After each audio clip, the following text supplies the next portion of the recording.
We started yesterday, but we're shooting our 100th episode, which is a big deal, a milestone, I think, for any show nowadays on television, maybe more so for network television.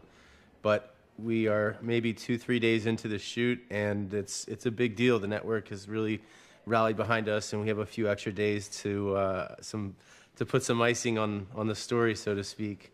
So they're excited, and we get, you know, the usual suspects together, and we have a few good calls, and we're shooting now on the stages at Molly's, and Eigenberg, he plays Herrmann. He has a big speech, and he's going off, and we kind of do our best to pay homage to making it here subtly. So Molly's is turning 100. So the building itself in Chicago, and you kind of see, you know, what that is, and well, I guess it's years and not episodes, but it's a pretty big deal.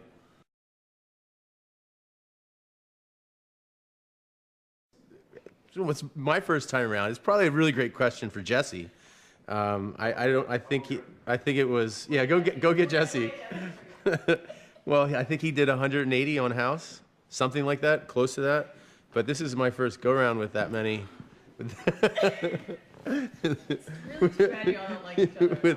with getting to 100, so yeah, it's pretty exciting. Yeah, I don't know how we got. This is like a great spot to do this, right in the middle of the kitchen. But no, it's exciting, and we've spawned off a lot of shows in the interim. So, you know, with PD and Justice and Med, and so. And so this opportunity came up, and I remember that when we first started airing, and it was positive responses. People really dug it. I was like, and with Dick Wolf attached, you kind of get this sense of gravity of the situation. I could be here for a while, and that's what happened.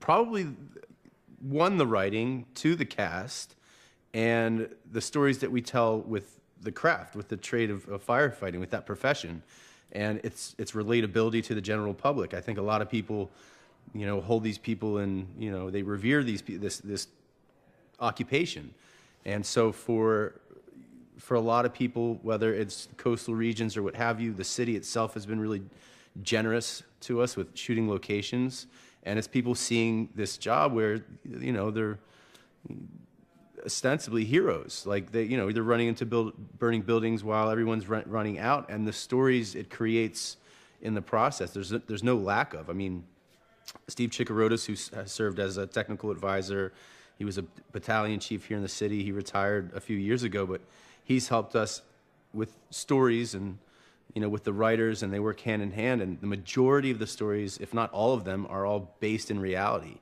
So these stories are true, and a lot of times, you know, stranger than fiction, but we have this kind of unending well of stories to tell, and I think it's fascinating. So I attribute a lot of it to the trade and the stories.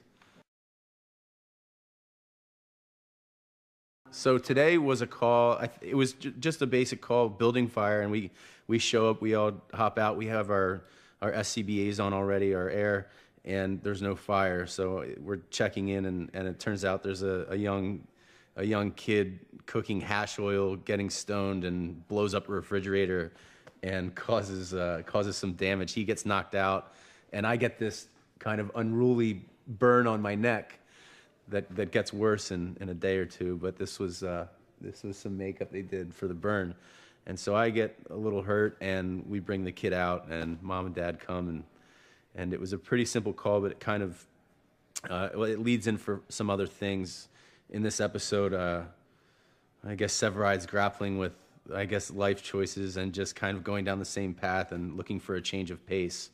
So he confides with Casey, and they come up with a plan to, I don't know, try to change things up.